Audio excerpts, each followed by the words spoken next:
Start करते हैं class 7th chapter 8 से human environment interaction the tropical and the sub tropic region. ये geography का 8 चैप्टर है। Renuka was excited, Shrikant uncle was home after a gap of nearly 4 month. यानी कि रेणुका जो थी वो बहुत ही एक्साइटेड थी। जो श्रीकांत अंकल थे वो 4 महीने के गैप के बाद वापस घर आने वाले थे। वो एक वाइल्ड लाइफ फोटोग्राफर थे एंड काफ़ी ज़्यादा ट्रैवल करते थे। रेणुकाज इंटरेस्ट इन वाइल्ड life and forest began at an early age when her uncle introduced her to books on nature। Renuka का जो वाइल्ड लाइफ के लिए और जो फॉरेस्ट वगैरह के लिए इंटरेस्ट था वो काफ़ी पहले ही स्टार्ट हो गया था जब उसके अंकल ने उसको बुक्स वगैरह से इंट्रोड्यूस करवाया। Pictures of distance land and people who live there always fascinated her. यानी कि वो लोगों की फ़ोटोज़ जो कहीं और रहते हैं या फिर जो भी जानवरों की भी इनफैक्ट फ़ोटोज़, लैंड की फ़ोटो उसको हमेशा से मतलब बहुत ही अलग लगता था उनको देख के। तो वो हमेशा आश्चर्यचकित होती थी इन चीज़ों को देख के। In this picture Renuka you can see people from different parts of the world, some from dry desert, some from frozen land and some from hot wet rain forest. यानी कि वो बताते हैं कि रेणुका इन पिक्चर्स में तुम देख रही हो कि जो लोग हैं वो अलग अलग जगह से हैं, वर्ल्ड के अलग अलग पार्ट से हैं। कुछ ऐसे हैं जो बहुत ही सूखे डेजर्ट में रहते हैं, कुछ जमे हुए लैंड्स में रहते हैं, कुछ हॉट वेट रेन फॉरेस्ट में रहते हैं। They look so different from me. तो रेणुका बोलती है कि ये मेरे से कितने अलग दिखते हैं। They may look different but they share the same basic needs of life, food, clothing and shelter. यानी कि ये डिफरेंट लग रहे होंगे लेकिन जो इनकी नीड है, बेसिक चीज़ें, चाहे वो फूड है, कपड़े पहनना है, शेल्टर, वो सेम है। यानी सबको इन चीज़ों की ज़रूरत पड़ती है। वो श्रीकांत अंकल उसको समझाते हैं। Their children do the same thing as you probably do, play games, quarrel sometime and then make up, sing, dance and help the family with various thing that need to be done. यानी कि इनके जो बच्चे होते हैं वो भी जैसे तुम जो करती हो वही चीज़ें करते हैं, खेलते हैं, कई कबार लड़ते हैं, फिर सब कुछ ठीक करके डांस करते हैं या फिर अपनी फैमिली की हेल्प करवाते हैं। They live closer to nature and very early in their lives have learn to care for nature. ये लोग कुछ ऐसे हैं जो बहुत ही नेचर के क्लोज हैं और बहुत जल्दी इन्होंने सीख लिया कि नेचर का ध्यान रखना चाहिए। They learn how to catch fish and how to collect material from the forest. इन्होंने अभी सीख लिया है कि कैसे मछली पकड़ते हैं या फिर कैसे चीज़ों को फॉरेस्ट में से कलेक्ट करते हैं। ठीक है।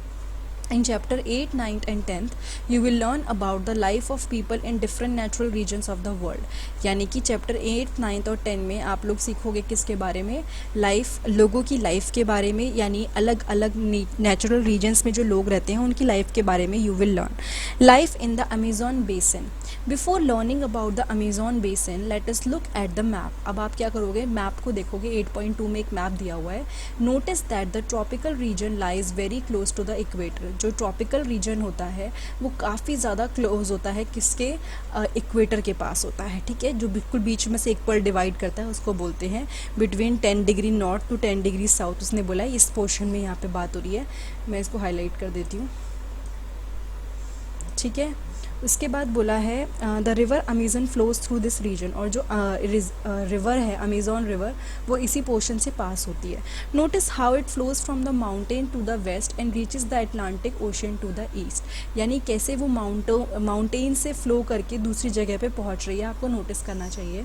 उसके अलावा the place where a river flows into another body of water is called the river's mouth. यानी कि वहाँ पे जिस जगह पे एक रिवर फ्लो करती है किसी और बॉडी के अंदर एंटर कर जाती है। फॉर एग्जाम्पल अगर वो रिवर फ्लो करके किस तरह से कहीं और एंटर करी है या किसी सी में एंटर करी है तो उस पोर्शन को माउथ बोलते हैं। Numerous tributaries join the Amazon river to form the Amazon basin. कई सारी छोटी छोटी सी रिवर्स भी नहीं, रिवर्स के छोटे छोटे पार्ट ज्वाइन करते हैं ताकि वो क्या बना सकें? अमेजॉन बेसिन बना सकें। The river basin drain portion of Brazil, parts of Peru, Bolivia, Ecuador, Colombia and small part of Venezuela. यानी कि जो रिवर बेसिन है उसमें कई सारी जगहों में मतलब पानी जाता है, छोटी छोटी जगहों पे। ये सब नाम लिख रखे हैं। एक और यहाँ पे वर्ड लिखा हुआ है। When Spanish explorers discovered the Amazon river they were attacked by a group of local tribes wearing headgears and grass skirts.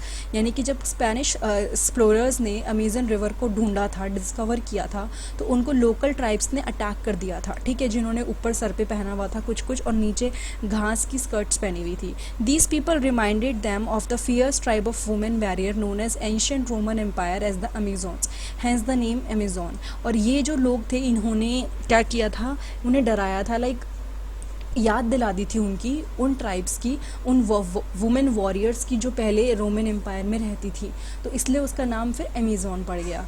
Tributary ये क्या होती हैं, छोटी छोटी सी रिवर्स होती हैं। Tributaries are the small rivers that join the main river, जो बाद में मेन रिवर को ज्वाइन कर लेती है। The main river along with all it's tributary that drain an area forms a river basin और द कैचमेंट एरिया। जो main river होती है अपनी सारी ट्रिब्यूटरी के साथ वो कहाँ चली जाती है, एक एरिया से प्रॉपर या तो किसी एरिया में चली जाती है या फिर एक रिवर बेसिन बना लेती है या कैचमेंट एरिया बना लेती है।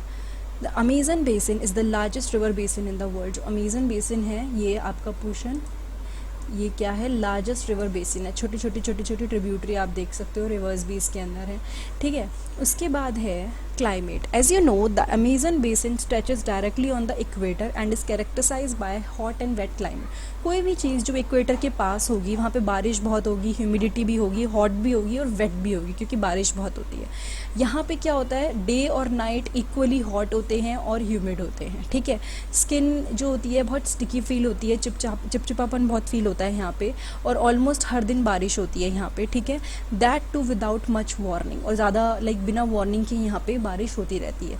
The day temperatures are high, दिन में टेम्परेचर हाई होता है और काफ़ी ज़्यादा हाई ह्यूमिडिटी होती है। रात को टेम्परेचर नीचे चला जाता है बट ह्यूमिडिटी रहती है, ठीक है, ह्यूमिडिटी रात को रहती है। Now rain forest. As it rains heavily in this region thick forest grow, क्योंकि यहाँ पे बारिश बहुत होती है तो ऑब्वियसली बात है कि फॉरेस्ट यहाँ पे ग्रो करेंगे, ठीक है।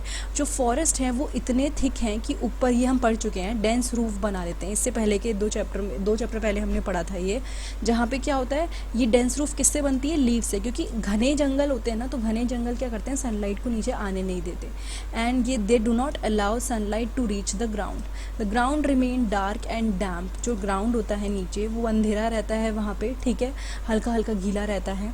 ओनली शेड्स टॉलरेंट वेजिटेशन में ग्रो हेयर।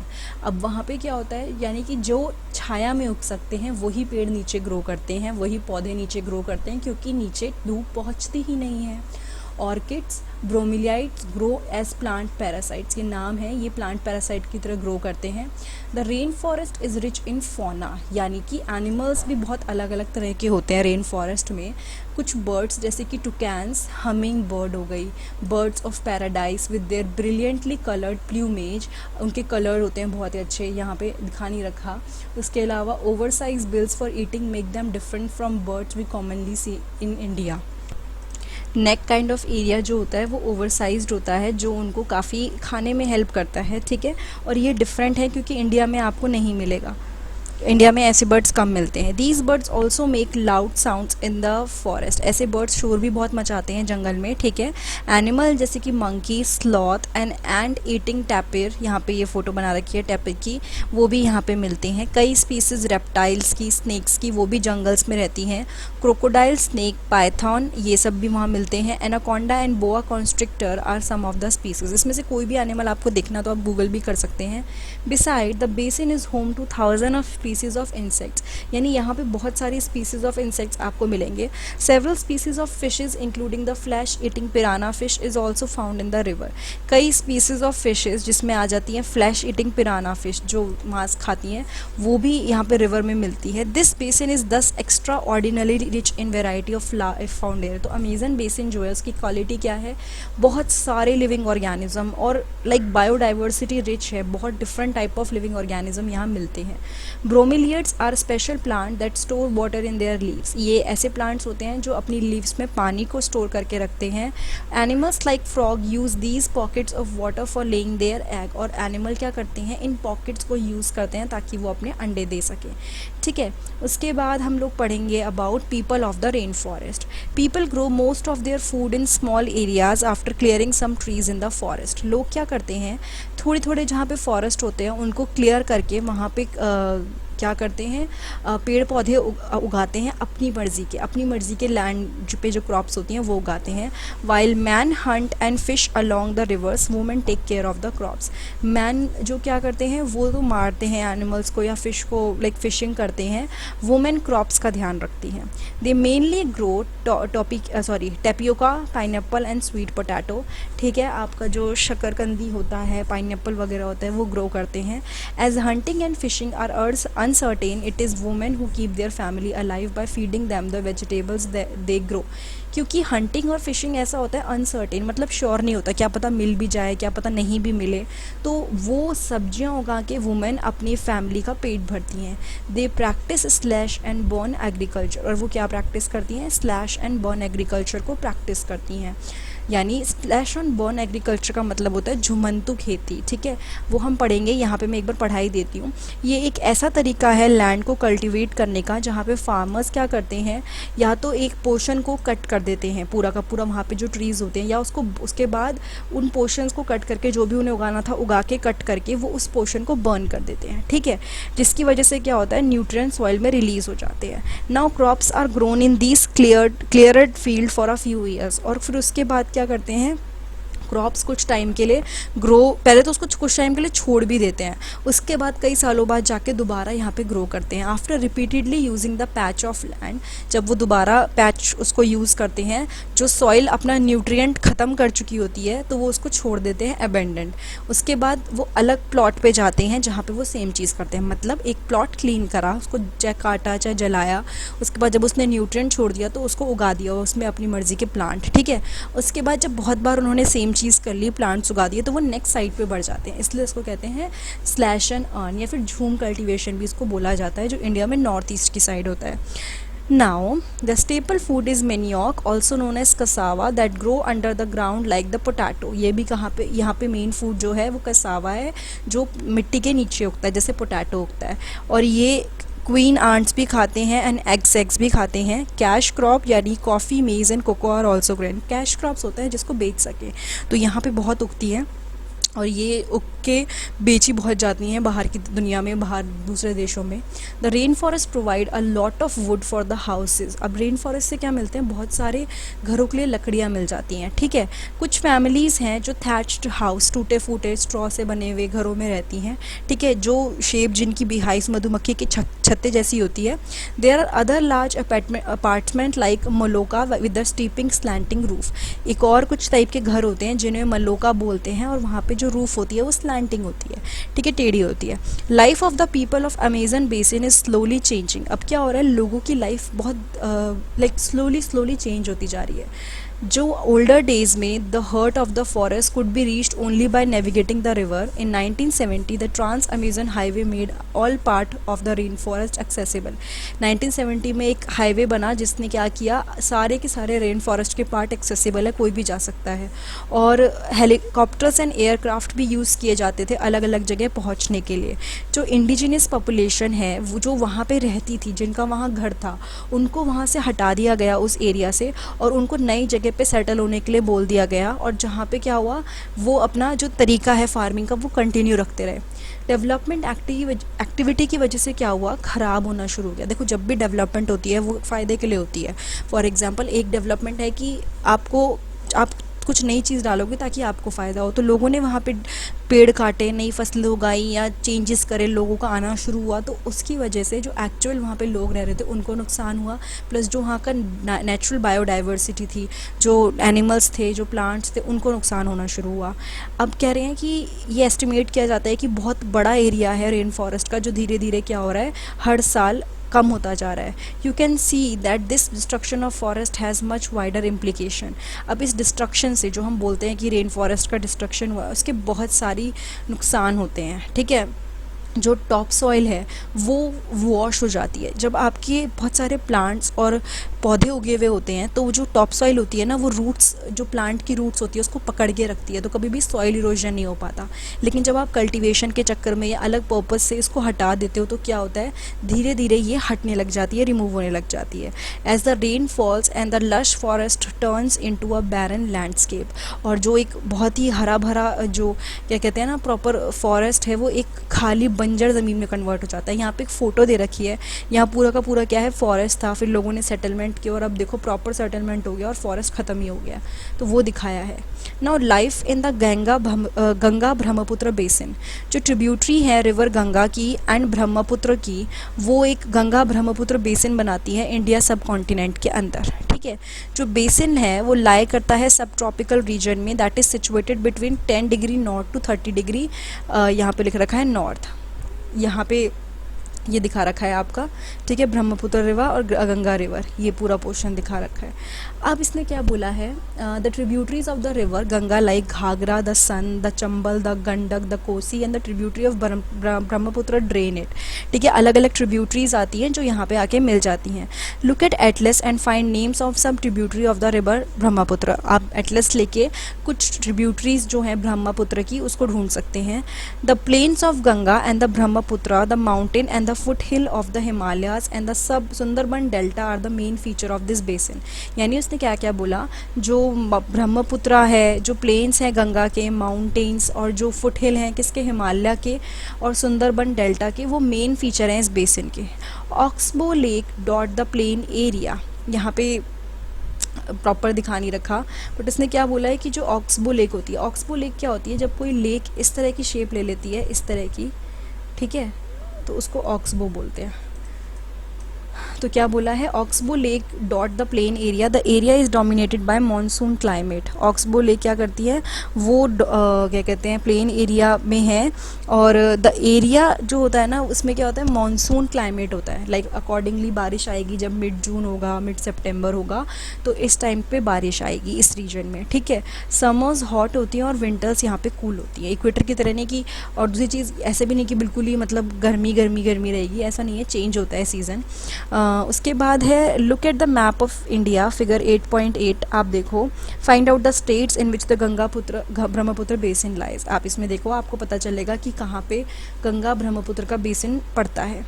जो बेसिन एरिया है उसकी बहुत ही अलग टोपोग्राफी है, ओवरऑल जो भी चीज़ें हैं, इन्वायरमेंट एक बहुत ही डोमिनेंट रोल प्ले करता है पॉपुलेशन के डिस्ट्रीब्यूशन में, ठीक है। The environment plays a dominant role in the distribution of the population. Mountain areas with steep slope have inhospitable terrain, therefore less number of people live in the mountain area of the Ganga Brahmaputra basin. Basically अगर environment favourable है तो लोग वहाँ पे बढ़ते हैं, और अगर इन्वायरमेंट फेवरेबल नहीं है तो लोग नहीं होते।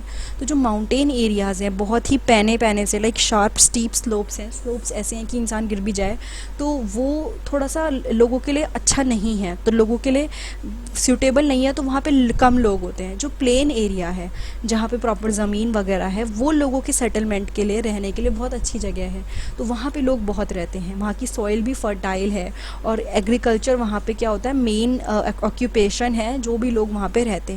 The density of population of the plain is very high, जो डेंसिटी होती है पॉपुलेशन की उस प्लेन एरियाज़ की, वो काफ़ी हाई होती है, यानी लोग बहुत ज़्यादा रहते हैं कम एरियाज़ में भी।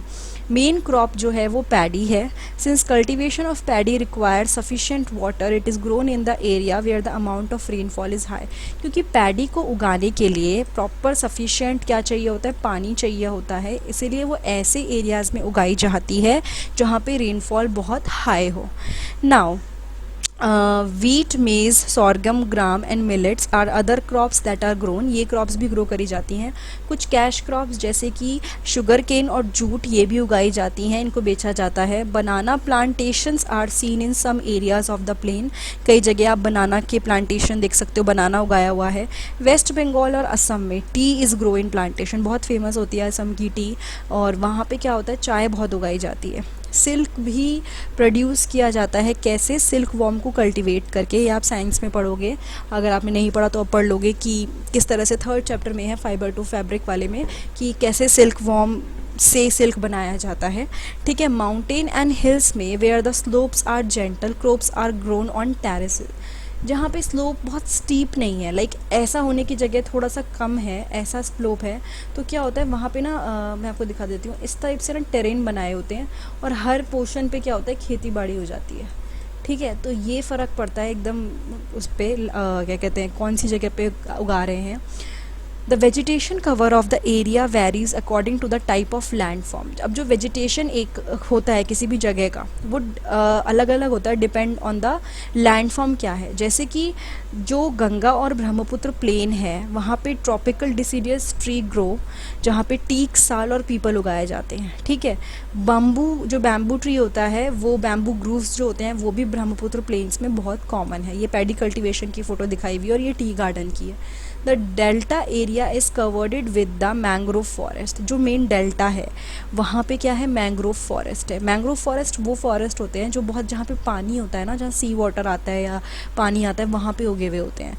तो उत्तराखंड, सिक्किम एंड अरुणाचल प्रदेश में कॉनिफेरस ट्रीज जैसे कि pine, deodar and fir can be seen because the climate is cool and the slopes are steep.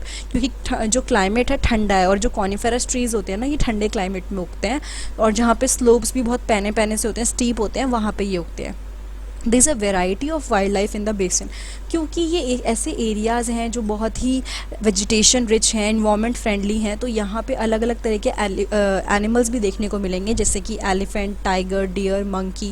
One horned rhinoceros is found in Brahmaputra plain. ठीक है, वन हॉर्न्ड राइनोसोरस जिसकी फ़ोटो दे रखी है, ये मिलता है। इसको लोग खैर मारते भी बहुत हैं बिकॉज ऑफ द हॉर्न, बहुत प्रेशियस होता है वो horn. Delta area Bengal tiger, crocodile और एलिगेटर मिलता है। ठीक है, aquatic life abound in the fresh river water, the lakes and the Bay of Bengal Sea.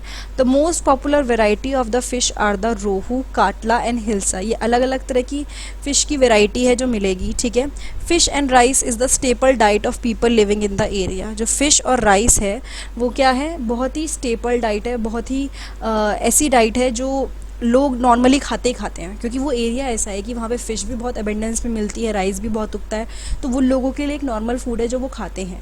Terraces ये दिखा रखा है, ये बिल्ड होता है स्टीप स्लोप्स पे, ताकि फ्लैट सरफेस क्या हो, मतलब प्रॉपर फ्लैट सरफेस बन जाए। लाइक आप एक चीज़ सोचो, आपको एक ऐसा लैंड दे दूँ और एक ऐसा लैंड दे दूँ, तो आप इस पर आराम से खेती कर लोगे, इस वाले पे, इस पर आप नहीं कर पाओगे।